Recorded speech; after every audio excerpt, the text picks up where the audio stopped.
Allez Fabrice, je t'emmène, tu sais, on va sortir des murs aujourd'hui et on a attendu à Place Louis Pradel pour la journée mondiale des sourds.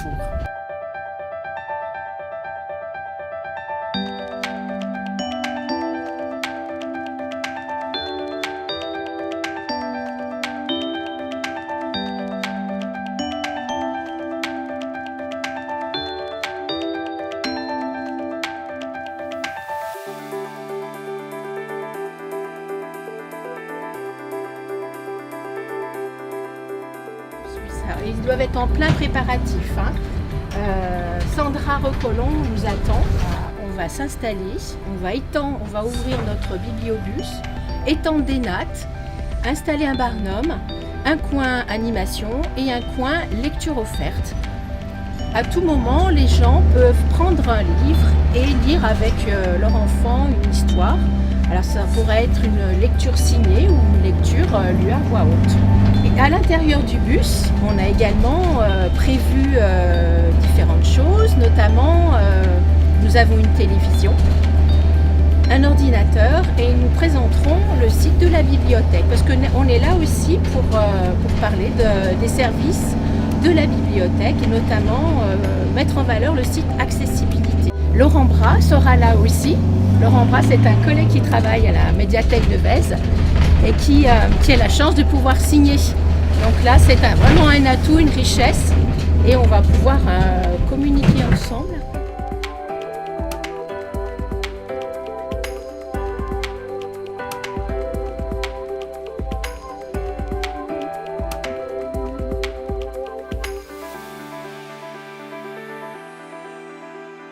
Moi, je trouve très bien que la bibliothèque soit représentée aujourd'hui pour cette journée mondiale des sourds parce qu'on doit toucher ce public-là impérativement. C'est un public qui vient déjà en bibliothèque mais qu'on n'identifie pas forcément. Non, je suis le seul à l'accueillir effectivement. Donc après, s'ils n'ont pas besoin de moi, ils font ce qu'ils ont à faire sans moi et c'est très bien. Après, le tout, c'est de savoir qu'il y a quelqu'un qui peut signer, qui peut venir leur donner les renseignements de la même façon qu'on le donne à une personne entendante.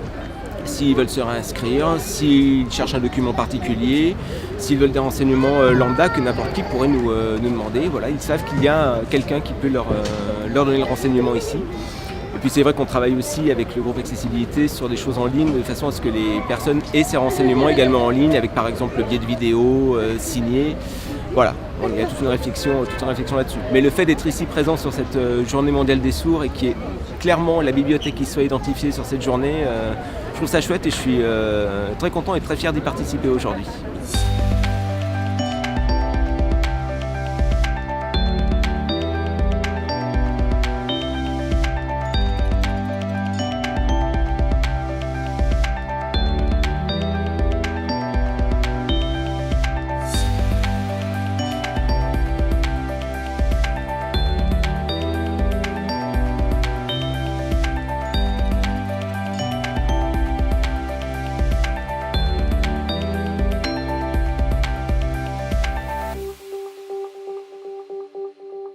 Je suis déjà intervenue dans ce cadre-là, dans le 8e arrondissement, au nouveau théâtre du 8e.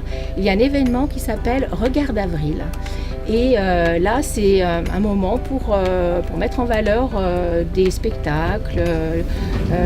Et on m'avait invité avec le bibliobus à présenter avec une comédienne des lectures. Et on avait fait du coup, on avait proposé des lectures Kamishibai. Là donc j'ai eu l'occasion de travailler avec Cécile Nicole qui est comédienne, qui est sourde. Voilà, et je vais la retrouver aujourd'hui.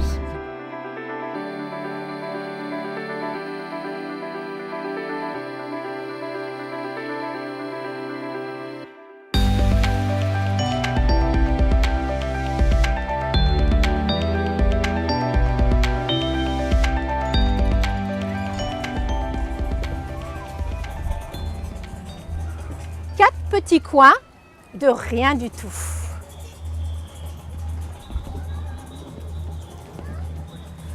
Petit carré joue avec ses amis.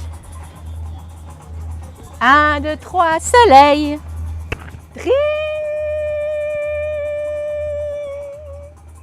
C'est l'heure de rentrer dans la grande maison. Petit rond, noir. Hop. Allez, petit rond rose, dépêchez-vous, allez, allez, allez. Rentrez. Allez, maintenant, c'est petit carré, allez, vite, vite, vite, vite. Mais, petit carré n'arrive pas à rentrer. Oh, il n'est pas rond comme la porte. Alors, il s'allonge. Oh, alors, il se tord. Il se met la tête en bas. Oh. Sois rond, dit Rond Orange. Je suis rond. Je suis rond. Je suis rond. On va te couper les coins.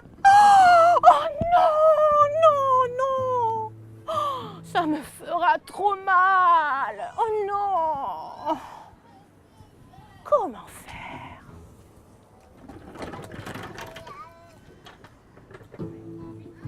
Petit carré est différent. Il ne sera jamais rond. Comment faire? Vous avez une idée? La porte au carré. Couper la porte en carré. La porte en carré.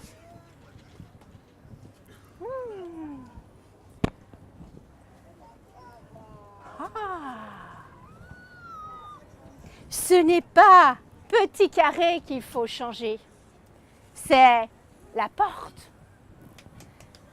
Alors, il découpe 4 petits coins. 4 petits coins de rien du tout. 1, 4. 1, 2, 3, 4 petits coins de rien du tout qui permettent à petit carré. Est-ce qu'il va rentrer? Oui? Il va rentrer petit carré? Oui? Alors on regarde. Attention. Oui! Petit carré est rentré. Et il va pouvoir retrouver tous ses amis, les petits ronds. Youpi! Oui! Tout le monde est réuni.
apprendre et qui permet de discuter à égalité avec les personnes entendantes, y compris de choses qui sont subtiles, et pas simplement des choses de la vie quotidienne, mais y compris de philosophie, de politique, de culture, toutes sortes de sujets. Il est l'homme qui a contacté le service du Bibliobus dans le cadre de Regard d'Avril. C'est un événement qui se passe dans le 8e arrondissement et qu'on travaille beaucoup avec le 8e, tous nos partenaires. Donc tu nous as contacté. Du coup, ça a commencé comme ça, et puis tous les ans, Voilà, ce partenariat, quoi. Créer un petit maillage entre les quartiers, les événements.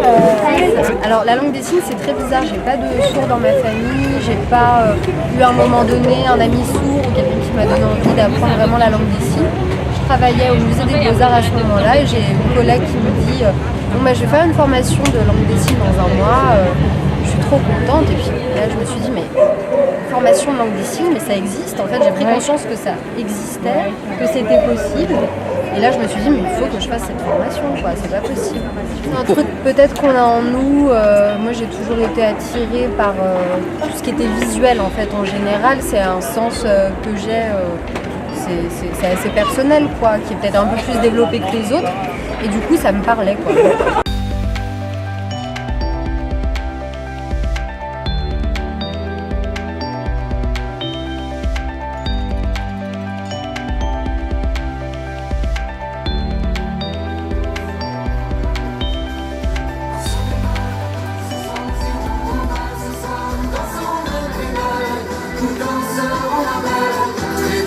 Entre les balles.